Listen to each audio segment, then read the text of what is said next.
Welcome to Coruzant Technologies, home of the Digital Executive Podcast.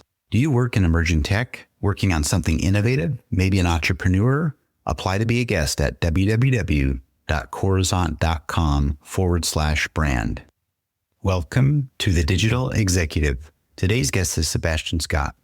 Sebastian Scott is the co-founder and CEO of Clara, an AI-powered talent platform rethinking how professionals connect with career opportunities. He leads the company's strategy, fundraising, and go-to-market efforts, having grown Clara to more than 75,000 represented professionals and over 500 startup clients in under a year.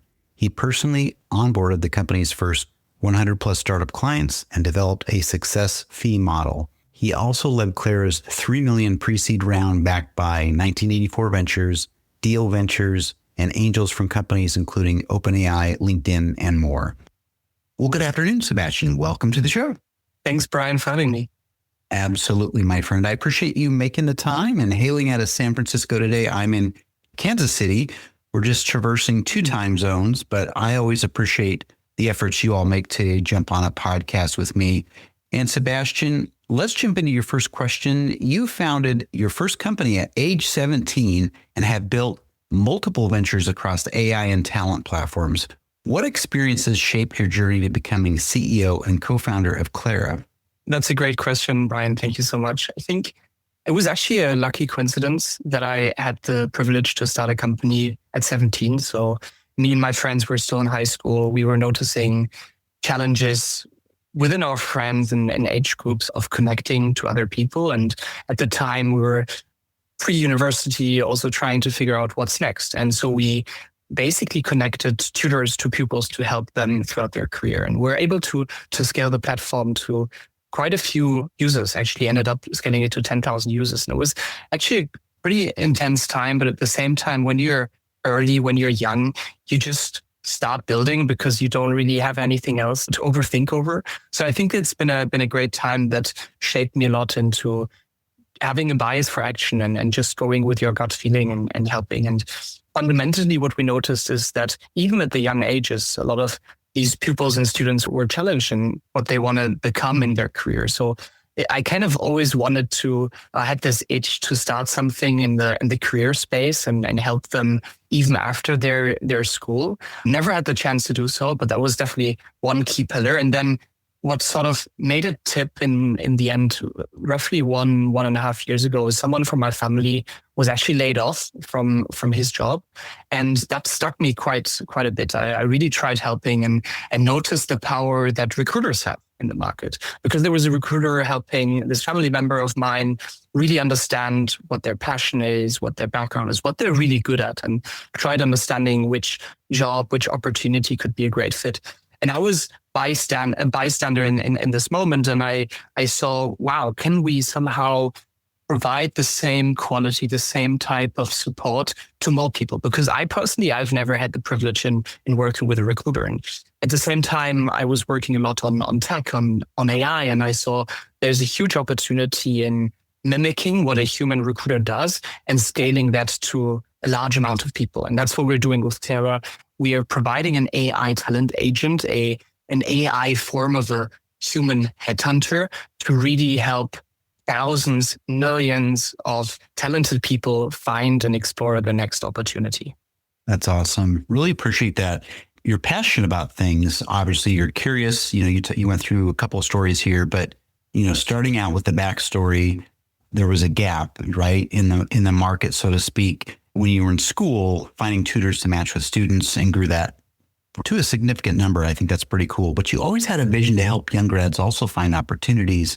And then it really hit you when you share that story about that family member that was laid off and the work that and the knowledge that goes behind the scenes as far as recruiting and you wanted to explore more and help people. And I think that's just an awesome story. So thank you. And Sebastian, Clara has grown rapidly, representing over 60,000 professionals and 500 startups in under a year. What key strategies enable that kind of early traction and scale? Yeah, that's a great question. Actually, by now we've grown even further. So we just crossed the 75,000 professionals mark this week, which we're very excited about as a team. I think there's multiple pillars that we are focusing on. I think For one, we've seen there's a lot of different approaches in the market, and generally recruiting has always had a very company first approach where recruiters work for a company, they understand what type of role this company is looking for, and then will approach candidates all over the country to see if there's a great fit. We felt for the first time that we can actually turn this around and really have a candidate first approach. And so our value proposition to people in startups in tech is quite simple. It's we will be your talent agent. We'll understand your background and we'll always work for you. And this has really helped us grow our platform because a lot of our users are then referring us to friends and really supporting our mission there. Then secondly, I think what was important, ultimately we're building a marketplace. So we both serve candidates, but also companies, was that, of course, we needed to solve the chicken and egg challenge. So we started off acquiring some important customers and important startups that are fast growing, that are impressive, and that have big brands. And so by showing to candidates all over that we are working with these great institutions, these great companies, we were able to already provide quite some value there. And then I think ultimately, the big disruption that we're seeing is that fundamentally, if you're a really good recruiter, your work is amazing and everyone will refer you. But at some point, you're just limited in time, right? You can only work 7 days a week. And so scaling beyond that doesn't work. And that's where our new product is an AI agent is basically able to scale, because for the first time, our learnings all go into the system, and that can now serve 75,000, maybe 150,000 in a couple of months. And so this is for the first time that we think we can scale a really high touch white glove service. And then ultimately a lot about community, a lot about referrals, actually less on ads. This is something we want to explore more. But I think fundamentally what was important to us is understanding, can we actually grow a community without paying for ads? Because this is the key feedback loop that we are looking for to understand if the product that we're working on and providing is actually living up to its expectations. That's amazing. And just to highlight a few things, I think what you're doing is just great. But the milestone, you did correct me, is 75,000. You crossed that threshold this week with professionals, which is awesome. But I like your candidate first approach. You're building relationships, obviously. You're representing these folks looking for jobs. You're their talent agency, but you're also helping employers, startups, making those perfect matches. But lastly, I love that you're leveraging the power of AI so that you can go beyond just a limitation of humans, right? You know, there's a lot of work that goes into recruiting. And as you said, there's only 7 days in a week, and AI can really advance and move that volume and connect people much more rapidly. So thank you. And Sebastian, you focused on solving the challenge of matching the right people to the right opportunities. What's fundamentally broken in today's hiring and talent marketplace? Great question. And I think I could probably rumble on numbers for ages, but I think fundamentally the core problem that we're seeing is noise. So seeing a lot of volume over value fundamentally, meaning both sides of the market, be it hiring managers, companies, but also candidates, are increasingly using and leveraging AI to automate processes and also automate mass applications on both sides. So, and the challenge is that when both sides do this, it just leads to hundreds and thousands of applications that individual candidates make when they're looking for a job, meaning that when a hiring manager receives an application, it's really hard for them to understand how genuinely interested this candidate actually is. And the same goes for the other side, right? Hiring managers using AI to scan resumes. And so there's fundamentally an environment basically of AI technology creating more volume, more noise, and it's really hard to understand who's actually a fit. And then secondly, what I've always found quite interesting is that there's a lot of job boards and job platforms that have fundamentally misaligned incentives. So most of them are actually paid by click and not per placement. So they're not incentivized to actually find you a job, but rather to get you to click on an ad. And so a lot of these job platforms actually are not even aware how many hires they make on a year because they can't track this data. And so for us, quite importantly, we always wanted to focus on how can we optimize and how can we work on maximizing the chances that everyone in our pool will actually land a job. And so that's how we work. And that's also how we're incentivized. So companies only pay us and reward us if we actually find them a hire. And then the third root cause or challenge that I'm seeing right now, and I think that's causing a lot of also emotional damage for a lot of candidates that are frustrated and just challenged in this situation, is there's a lot of ghosting taking place. Because when hiring managers receive 5,000 applications for a job, it's really hard for them to be transparent on where candidates are in the process. And this is really disencouraging for a lot and causing, in my opinion, too large friction in the job market. So a lot of my friends are kind of not really that satisfied in their current job, but the thought of looking for a new opportunity, of exploring something else, feels very emotionally draining. And I think this should never be the case. People should be more incentivized to change their current job if they're actually unhappy. And that's one of the key pillars that we're working towards with Clara, in removing the friction and making it easier for people to find a job that they're actually really passionate to work in. That's awesome. You're really solving the problem here. And you're right. I think AI, there's a lot of benefit to AI. But today, as you said, the core problem is all the noise. People, it's this volume over value. Everybody's using it. So it's just, again, creating that noise. I also like that you talked about this, and a lot of people don't know this, but the incentives are backwards, in my opinion, right? You talked about them getting paid on clicks or matches, but really not paid on hiring the candidate or placing the candidate. And that's where you are certainly differentiating yourself.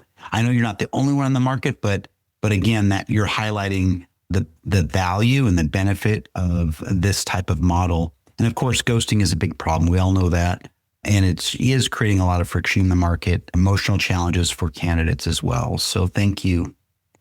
And Sebastian, last question of the day, as we look ahead, how do you see AI transforming hiring, talent discovery, and career mobility over the next decade? And what role will platforms like Clara play in that evolution?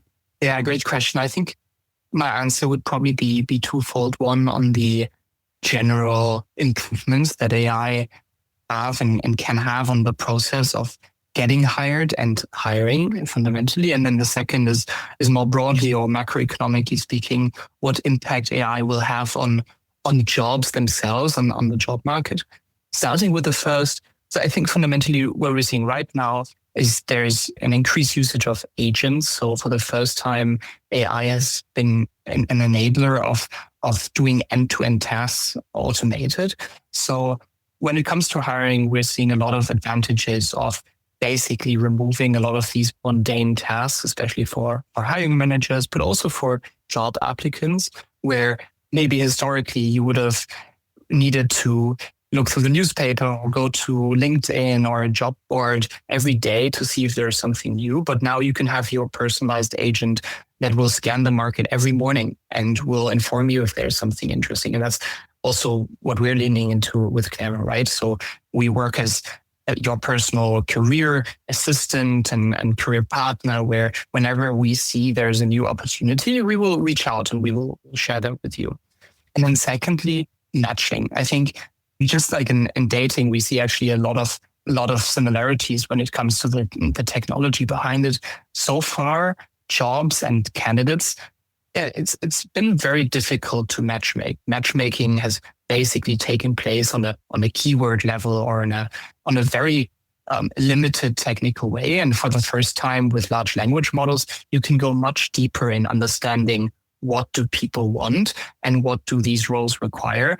And you're much more precise in being able to match those sides. So I think that's probably one of the most exciting parts for me personally, that, for example, we recently were able to connect a software engineer with a company. The software engineer fundamentally wouldn't have had the best credentials for this company, as they would have only hired from Ivy League universities. But actually, what our system found is that this software engineer had built a very, very similar project by himself.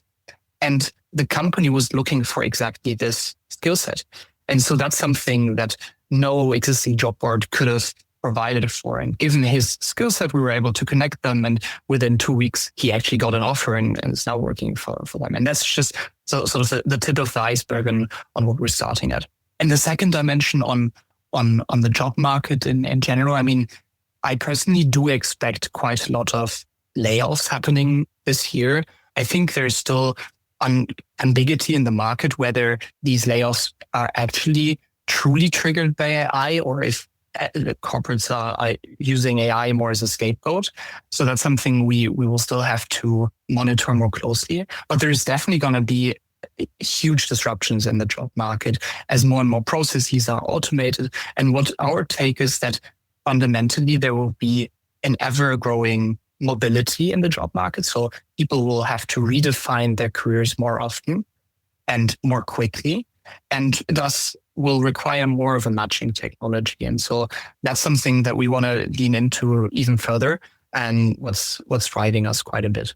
Thank you. And I think that's important. You highlighted the layoffs that are happening and going to happen this year. That matching technology obviously is going to be key to really dial this in and narrow those matches, make them a lot better, obviously.